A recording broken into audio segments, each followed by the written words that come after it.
नमस्कार दोस्तों, आपका स्वागत है अपने YouTube चैनल P4 पोर्टफोलियो में। अब शुरुआत हो चुकी है क्वार्टर वन के रिजल्ट्स आने की और शुरुआत की है TCS ने। TCS के क्वार्टर वन के रिजल्ट्स आ चुके हैं। नए फाइनेंशियल ईयर के पहले क्वार्टर का रिजल्ट आया है और प्रॉफिट में डिप देखने को मिला है। 13.8% का YOY डिप देखने को मिला है। तो आगे आने वाले दिनों में कैसे लेवल्स और टारगेट्स हमें दिखाई दे सकते हैं उसके बारे में बात करेंगे। लेकिन उससे पहले अगर आपने चैनल को सब्सक्राइब नहीं किया है तो प्लीज सब्सक्राइब कीजिए और रेगुलर अपडेट्स पाने के लिए नोटिफिकेशन बेल को प्रेस कीजिए। साथ ही साथ हमारे टेलीग्राम चैनल को भी ज्वाइन कीजिए जिसकी लिंक डिस्क्रिप्शन बॉक्स में दी गई है। तो चलिए बात करते हैं TCS के बारे में। आप देख सकते हैं TCS का लास्ट ट्रेडेड प्राइस है 2204 रुपीज, जो कि आज 0.66% हमें नीचे दिखा है। अगर बात करें इसके 52 वीक लो के बारे में तो वो है 1506 रुपीज, जिससे अच्छा खासा रिकवर हो चुका है और अपने ऑल टाइम हाई के आसपास ही चल रहा है। 52 वीक हाई है 2302 रुपीज, जिसके आसपास ये फिलहाल ट्रेड कर रहा है। 100 रुपए ही करेक्शन पे हमें मिल रहा है। अगर बात करें इसके टेक्निकल रेटिंग के बारे में तो टेक्निकल रेटिंग इसे वेरी बुलिश बताते हैं। वैल्यूएशन के बारे में बात करें तो बड़ी कंपनी है, दिग्गज कंपनी है। मार्केट कैप है 8,27,000 करोड़ के आसपास। पी रेशियो 24.87 है, जबकि इंडस्ट्री का पी 20.83 है। इंडस्ट्री के पी से महंगा मिल रहा है, लेकिन इंडस्ट्री का मार्केट लीडर भी है। प्राइस टू बुक रेशियो है 11.12। डिविडेंड यील्ड काफी अच्छा है, 3.31% की स्ट्रॉन्ग डिविडेंड यील्ड यहां पर दिखाई दे रही है और डिलीवरेबल्स भी अच्छे खासे हैं। 33.1% की स्ट्रॉन्ग डिलीवरी यहां पर दिखाई देती है। अब जाते हैं क्वार्टर वन के रिजल्ट्स कैसे हैं उसके बारे में भी जान लेते हैं।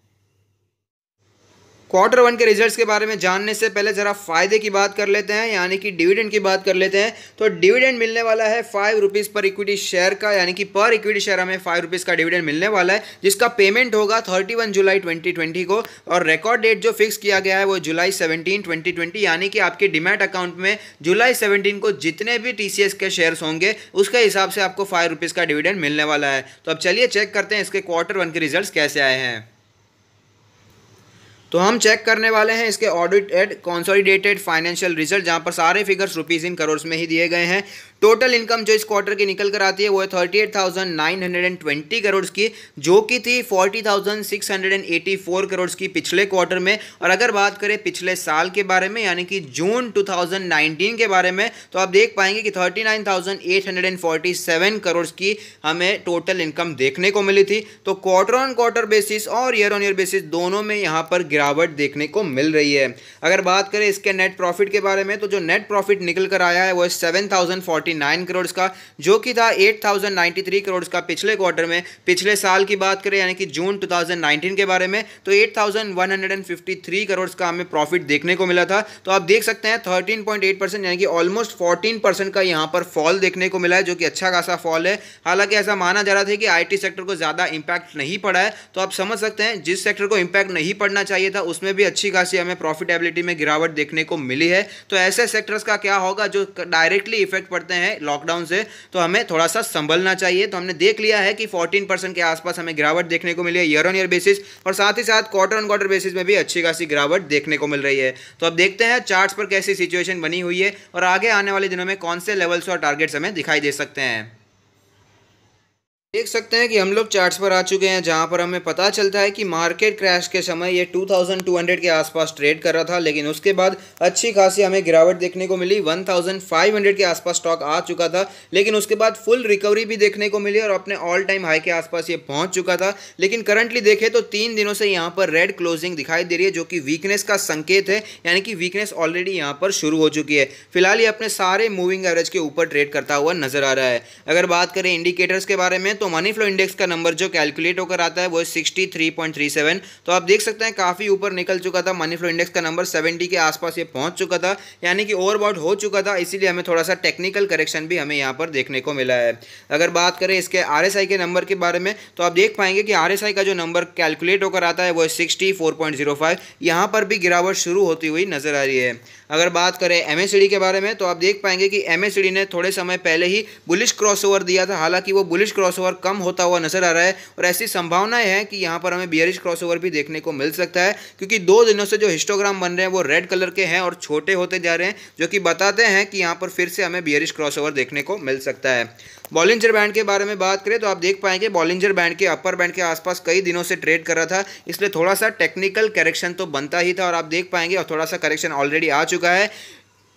अपर बैंड जो कैलकुलेट होकर आता है वो है 2269 का लेवल, मीडियन जो है वो है 2104 का लेवल, लोअर बैंड जो है वो है 1938 का लेवल। अब बात कर लेते हैं इसके पिवट पॉइंट्स के बारे में। तो आप देख पाएंगे पिवट लेवल जो कैलकुलेट होकर आता है वो है 2065 का लेवल। रेजिस्टेंस की बात करें तो ये एक रेजिस्टेंस तो निकल गया था, लेकिन जो दूसरा रेजिस्टेंस यहाँ पर दिखाई दिया था वो था 2212 का लेवल। स्टॉक उसके ऊपर गया था लेकिन वहाँ पर सस्टेन नहीं हो पाया और वापस हमें गिरावट देखने को मिली है। नीचे के सपोर्ट्स के बारे में बात करें तो यहाँ पर 1998 यानी कि 2000 के आसपास का सपोर्ट दिखाई देता है। उससे भी नीचे जाए तो 1914 का सपोर्ट भी यहाँ पर दिखाई देता है।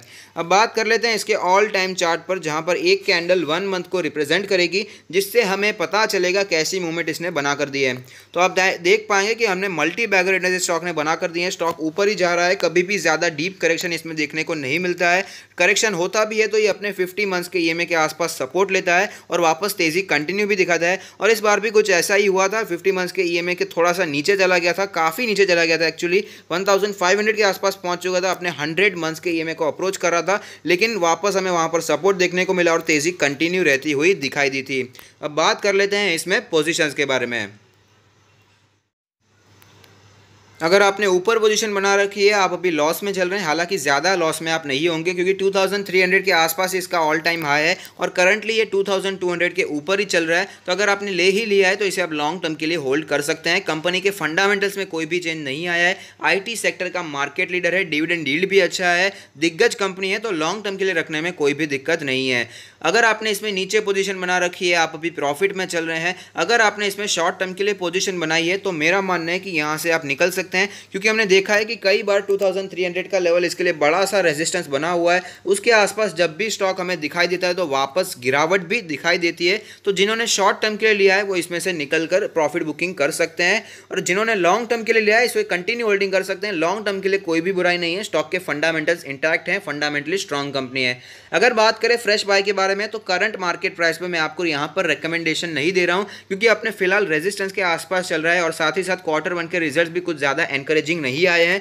अगर आप एग्रेसिव इन्वेस्टर हैं, एक्टिव इन्वेस्टर हैं, तो मेरा मन है 10% के करेक्शन पर आप यहाँ पर बाइंग कर सकते हैं, जो कि लेवल बनकर आता है 2000 के आसपास। हमने देखा कई सारे मूविंग एवरेज उसी के आसपास बनकर आ रहे हैं, जो कि 100 डेज का, 200 डेज का, 50 डेज का, उसी के आसपास सारे मूविंग एवरेज दिखाई दे रहे हैं। साथ ही साथ बॉलिंजर बैंड का जो लोअर बैंड है वो भी उसी के आसपास है। पिवट पॉइंट्स पर सपोर्ट भी बनकर आता है 1998 का लेवल। तो अगर आपको 2000 के आसपास स्टॉक दिखाई देता है तो वहां पर आप पोजीशन बना सकते हैं, क्योंकि हमने देखा है स्टॉक कई बार उसी लेवल के आसपास सपोर्ट लेता है और वापस हमें तेजी भी देखने को मिलती है। तो 2000 के आसपास यहां पर पोजीशन बनाने में कोई भी प्रॉब्लम नहीं है। लेकिन अगर आप यहां पर वेट करना चाहते हैं, आप पेशेंट इन्वेस्टर हैं, तो मेरा मानना है कि 1900 या उसके नीचे के लेवल्स आने का आप वेट कर सकते हैं। हमने देखा कि पिवट पॉइंट्स पे जो दूसरा सपोर्ट बनकर आता था वो था 1914 का लेवल, तो उसी लेवल के आसपास पेशेंट इन्वेस्टर बाय कर सकते हैं। कौन से लेवल्स पर इसमें आप बाइंग करना चाहते हैं ये तो हमेशा आपका ही डिसीजन रहेगा। लेकिन अगर आपको ये वीडियो पसंद आया है तो लाइक कीजिए, शेयर कीजिए, कमेंट कीजिए, सब्सक्राइब कीजिए और मुझे मोटिवेट कीजिए। Thank you, stay happy, happy investing.